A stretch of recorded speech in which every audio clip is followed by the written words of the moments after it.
Já parou para prestar atenção que o nosso corpo é uma orquestra perfeita? Cada órgão tem uma função e juntos zelam pela nossa saúde, para que a gente possa fazer o que quiser, desde trabalhar até se divertir. E eles são fundamentais para a nossa sobrevivência. Vamos conhecê-los? É o que a gente quer com a série Vitais que a gente pensou em trazer para você. Até sexta-feira nós vamos fazer, digamos, um passeio pelo nosso organismo e a gente vai começar pela bexiga, por isso eu estou recebendo aqui o urologista Luiz Mauro Coelho. Doutor Luiz, obrigada, viu, por ter vindo. Obrigado a você, bom dia. E é isso aqui, né? O nosso organismo é uma máquina perfeita e às vezes a gente não percebe que cada um depende do outro e que um deslize nosso pode comprometer, não é? Sem dúvida, Mônica. O que a gente tem é que os nossos órgãos são controlados basicamente pelo sistema nervoso autônomo, né? E ele controla exatamente tudo mesmo que a gente faz. Hoje, por exemplo, a gente está aqui conversando e sentado, você não tem ideia de quantas coisas tem funcionando na gente que a gente não tem consciência disso, né? Que é o sistema nervoso autônomo que comanda. Inclusive, todos os órgãos do sistema urinário, né? Que é o que a gente vai começar. A gente vai falar. A gente fez um quebra-cabeça aqui do corpo humano, né? A gente vai começar pela bexiga. Pela bexiga. A região que ela fica? Aqui. Fica abaixo, na né? pelve, né? Que é essa região baixa nossa, né? Perto logo atrás do púbis, é onde fica a bexiga. E a bexiga é um órgão importantíssimo para nós. A bexiga tem duas funções, né? Ela armazena a urina e elimina a urina também, né? São essas duas funções que são diferentes.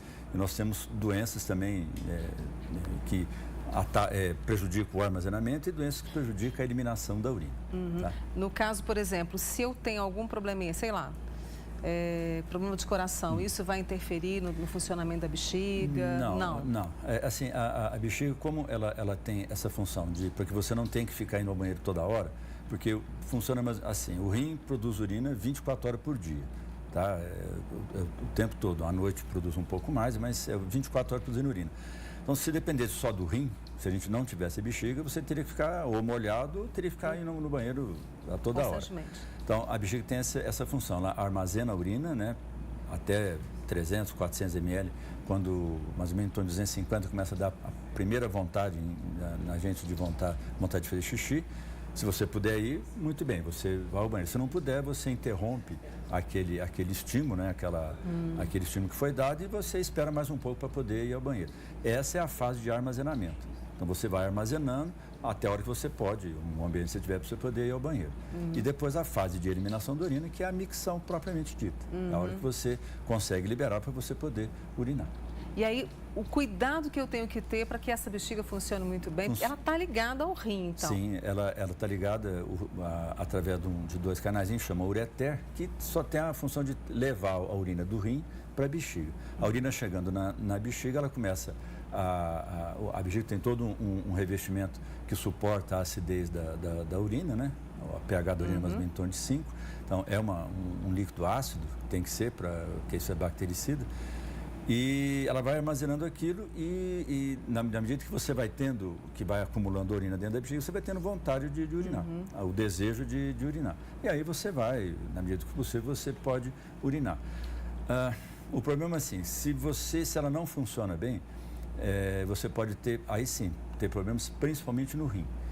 Porque se a drenagem da urina não é correta do rim para a bexiga, em algum momento ela fica represada, alguma coisa assim, você pode ter problema sério no rim e chegar até a perda do rim. Olha só, a gente continua essa conversa com o Dr. Luiz Mauro, porque esse cuidado começa lá na infância, não começa? Na infância, sem dúvida. Exatamente, por isso a gente convidou uma pediatra que vai falar justamente sobre isso, sobre como que a gente pode, né, prestar atenção nas doenças mais comuns relacionadas à bexiga, porque a criança às vezes prende o xixi, né? Será que é comum a criança ter infecção urinária? Deixa eu chamar a Vasti Lauers, que está com uma pediatra, uma especialista. Oi, Vasti, bom dia para você.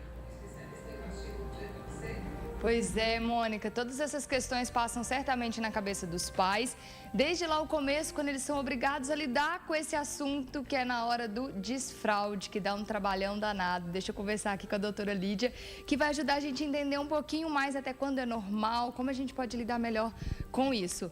Doutora Lídia, vamos começar falando do desfraude, então? Quando que é a época certa de fazer esse desfraude? Como entender que a criança está dando sinais disso, de que já está pronta, que a bexiga está preparada?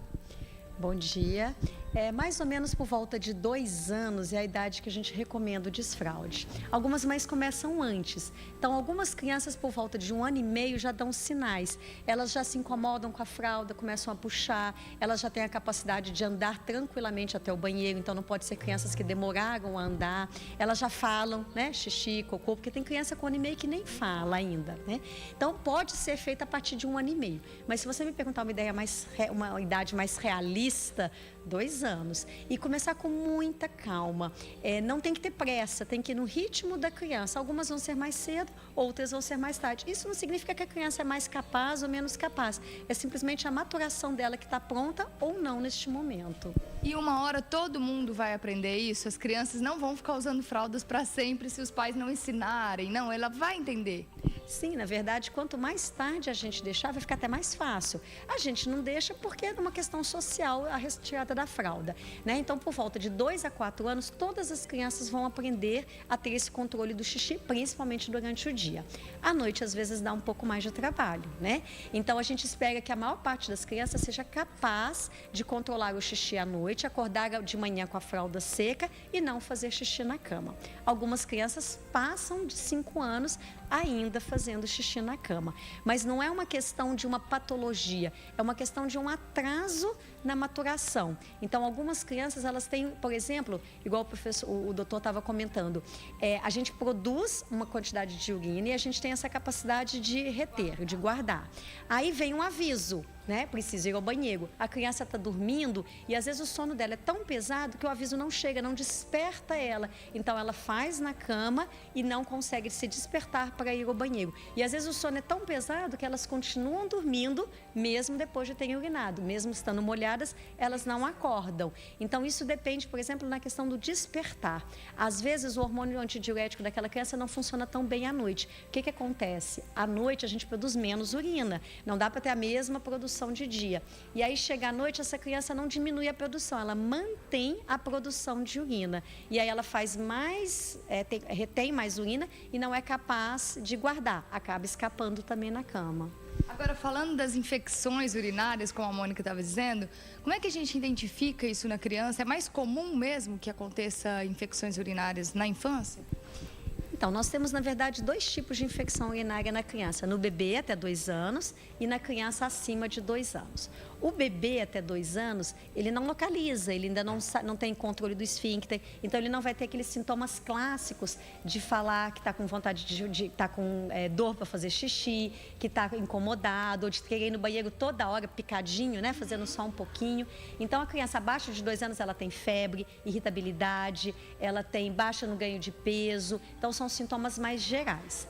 Acima de 2 anos, aí a gente começa com sintomas clássicos do adulto, né? Vontade de ir ao banheiro toda hora, fazer de pouquinho em pouquinho e reclamar mesmo que está com dor para fazer xixi. Então, é muito comum, sim, a infecção de urina na criança. E o alerta que fica para os pais é o seguinte: uma criança que teve infecção de urina, principalmente a criança que é menorzinha, ele precisa fazer um ultrassom para ver se aquela infecção de urina foi uma obra do acaso, aconteceu, faz parte, ou se ele tem um problema no rim que favoreça a criança ter infecção de urina. E aí, nesse caso, exige um tratamento mais especializado.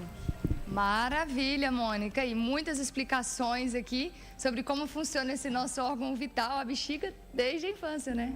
Adorei as dicas da Lídia, agradeço a ela por mim, viu, Vaxi? Achei sensacional, né? E trazendo essa preocupação da gente se preocupar desde cedo. Eu continuo aqui com o Dr. Luiz Mauro Coelho, que é urologista, a gente mostrando, né, a bexiga. Posso trazer uma pergunta antes da gente continuar, Dr. Luiz Mauro? Uma amiga nossa, a Célia, disse que a mãe dela está com problema de bexiga baixa. Eu até tinha perguntado isso aqui também para o Dr. Luiz Mauro. Ela teve 8 filhos. Gostaria de saber por que isso acontece e se isso é hereditário. Eu vou repetir, a mãe dela tem 70 anos. Mônica, esse problema é a famosa bexiga caída, né? E que a pessoa perde urina quando faz força. Quando ela tosse, espirra, pega um peso, ela perde urina.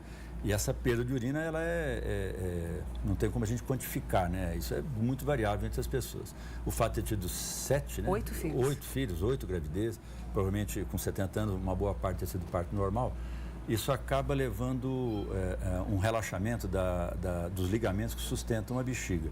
E isso faz com que, quando ela faz força, ou seja, a prensa abdominal faz força sobre a bexiga, o conteúdo da bexiga acaba vencendo o esfíncter externo da bexiga e acaba perdendo urina. Isso é muito comum, não é hereditário, isso é adquirido ao longo da vida em função dessas gravidezes. No caso, existe cálculo na bexiga? Porque a gente sabe que existe o cálculo renal. Existe cálculo na bexiga? Cálculo primário da bexiga é mais difícil. A gente tem mais cálculo que se forma no rim, né? Aqui não, acho que não está representado aqui, só o ureter tem um pedacinho aqui. Ele se forma no rim e desce para a bexiga. E por algum motivo ele não consegue ser eliminado, se ele ficar dentro da bexiga, vai acumulando cálcio e ele vai aumentando de tamanho. Existe cálculo primário de bexiga, mas é difícil a gente ver. Para cuidar da bexiga, para que funcione muito bem, né? Olha, é sempre que aí a gente dá uma mão para o rim também, né? Então, tomar bastante água, bastante líquido. Não ficar segurando a urina. Sempre que for possível, vá ao banheiro. A gente tem mais ou menos, em média, 4 a 5, até 6 micções por dia, em 24 horas. Na média, de 4 a 5. Então, sempre que dá vontade de ir ao banheiro, não ficar segurando, principalmente o homem, depois que a próstata começa a crescer, tende a ficar segurando a urina, né? Isso aumenta o volume da bexiga e pode haver uma descompensação da bexiga no futuro.